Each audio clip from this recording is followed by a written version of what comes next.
मैं गिर जाता तो, मैं मना कर देती तो, मेरा एक्सीडेंट हो जाता तो, कोई हमें देख लेता तो, मेरा फ़ोन टूट जाता तो। गाइज ये सेंटेंसेस आपने सुने होंगे। ये वो सेंटेंस हैं जब हम बोलते हैं जब कुछ बुरा होते होते बच जाता है, या हम सोचते हैं कि अगर ऐसा होता तो क्या होता। लेकिन गाइज इन सभी को इंग्लिश में कैसे बोलते हैं, आज की क्लास में हम लोग यही सीखेंगे। Hi everyone, welcome to my YouTube channel English with Alpesh. आज की क्लास में हम लोग पास्ट इमेजिनरी सिचुएशन के सेंटेंसेस कैसे बोलते हैं वो सीखेंगे इंग्लिश में, एंड इसके लिए हम लोग सीखेंगे एक बेहद आसान फॉर्मूला। तो चलिए शुरू करते हैं। अब देखते हैं कि ये सेंटेंसेस होते क्या हैं। सबसे पहले समझते हैं कि इस तरह के सेंटेंसेस होते हैं किस टाइप के।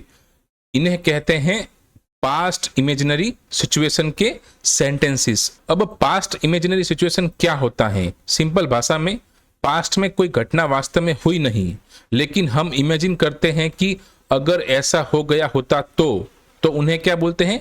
Past imaginary situation. और आगे देखते हैं, फॉर एग्जाम्पल आप सड़क पर चल रहे थे, पैर फिसला लेकिन गिरे नहीं। आप क्या सोचते हैं?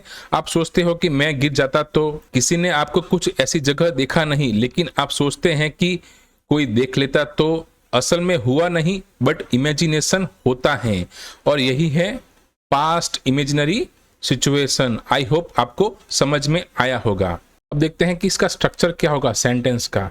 ठीक है, तो अगर हम सेंटेंस के स्ट्रक्चर की बात करें एक्टिव वॉइस के लिए, तो what if plus subject plus had, verb की third form and object and last में क्वेश्चन मार्क। इस फॉर्मूला को समझते हैं स्टेप बाय स्टेप। सेंटेंस की शुरुआत हमेशा यही से होगी। इसका मीनिंग होता है कि अगर ऐसा हो जाता तो। उसके बाद है सब्जेक्ट जिसके बारे में बात हो रही है। उसके बाद है हैड, क्योंकि यहाँ पास्ट की बात हो रही है, और अच्छी बात यह है कि हैड सभी सब्जेक्ट्स के साथ सेम रहता है, चाहे वो वी हो या फिर ही सी या दे हो, सबके साथ हैड ही रहता है। ठीक है, और उसके बाद है वर्ब की थर्ड फॉर्म, तो हैड के साथ आएगी वर्ब की थर्ड फॉर्म। ठीक है, और लास्ट में है ऑब्जेक्ट। अगर सेंटेंस में ऑब्जेक्ट हो तो लगा, अदरवाइज सीधा क्वेश्चन मार्क लगाए। तो ये था पूरा फॉर्मूला। नेक्स्ट देखते हैं, यहाँ पे एक इंपॉर्टेंट बात है कि सेंटेंस के आखिर में क्वेश्चन मार्क लगाना जरूरी है, क्योंकि ये सेंटेंस क्वेश्चन फॉर्म में होते हैं। अगर हम क्विक टिप की बात करें तो सेंटेंस में अगर आए या फिर न आए फर्क नहीं पड़ता। कुछ लोग बोलते हैं कि मैं गिर जाता तो, कुछ बोलते हैं कि अगर मैं गिर जाता तो। दोनों का इंग्लिश ट्रांसलेशन सेम ही होगा, what if I had fallen. तो अगर है या नहीं, फॉर्मूला सेम ही रहेगा। तो ये आपको याद रखना है। अब चलिए देखते हैं एक्टिव वॉइस के एग्जाम्पल्स। पहला है कि मैं गिर जाता तो, what if I had fallen. अगर मैं मना कर देता तो, what if I had refused. अगर किसी ने हमें देख लिया होता तो, what if someone had seen us. मेरा फोन टूट जाता तो, what if my phone had broken. अगर वो सच बता देती तो, what if she had told the truth. मैं फेल हो जाता तो, what if I had failed. अगर मेरा एक्सीडेंट हो जाता तो, what if I had met with an accident. तो आप इस तरह से सेंटेंसेस बना सकते हो इन एक्टिव वॉइस। नेक्स्ट देखते हैं, चलिए एक एग्जाम्पल स्टेप बाय स्टेप देखते हैं। अगर किसी ने हमें देख लिया होता तो, व्हाट इफ यानी कि अगर ऐसा हो जाता तो। फिर है समवन, किसी ने, सब्जेक्ट, हैड सीन देख लिया होता, हैड प्लस वर्ब की third form as per formula.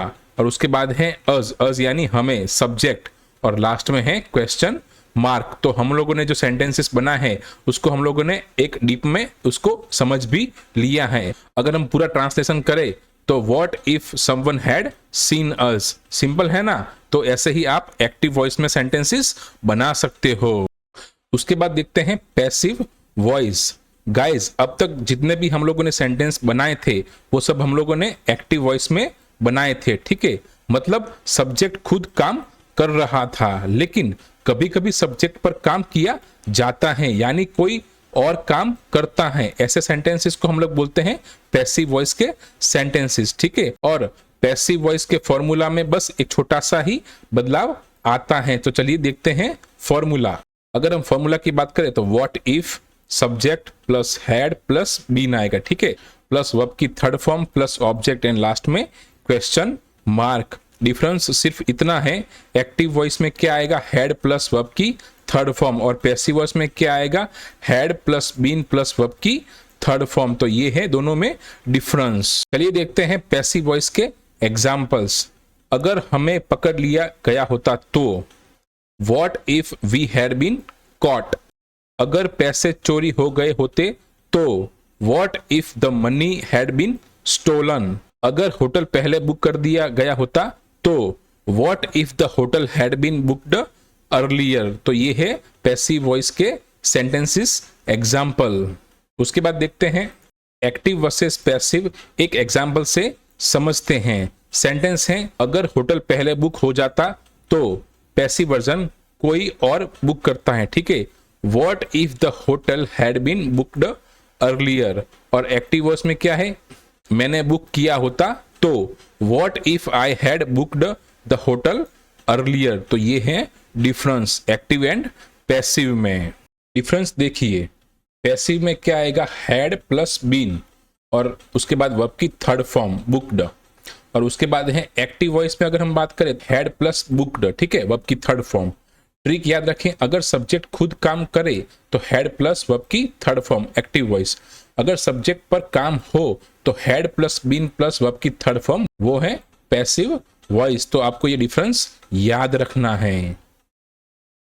अब क्विक रिकैप कर देते हैं, ठीक है। कॉन्सेप्ट है हमारा पास्ट इमेजिनरी सिचुएशन, कोई काम असल में हुआ नहीं बट इमेजिन करना, उसे बोलते हैं past imaginary situation. Active voice की बात करें तो, अगर हम स्ट्रक्चर की बात करें तो, what if plus subject plus had plus verb की third form plus object plus question mark. Passive voice, what if plus subject plus had plus been plus verb की third form plus object plus question mark. Had कब आएगा, सभी subject के साथ आएगा, कोई exception case नहीं है, और क्वेश्चन मार्क हमेशा आएगा क्योंकि वो सभी क्वेश्चन वाले सेंटेंसेस हैं, ठीक है। दो सेंटेंस की इंग्लिश आपको कमेंट सेक्शन में कमेंट करनी है। पहला है कि अगर बस छूट जाती तो, और उसके बाद है अगर एग्जाम कैंसिल हो जाता तो।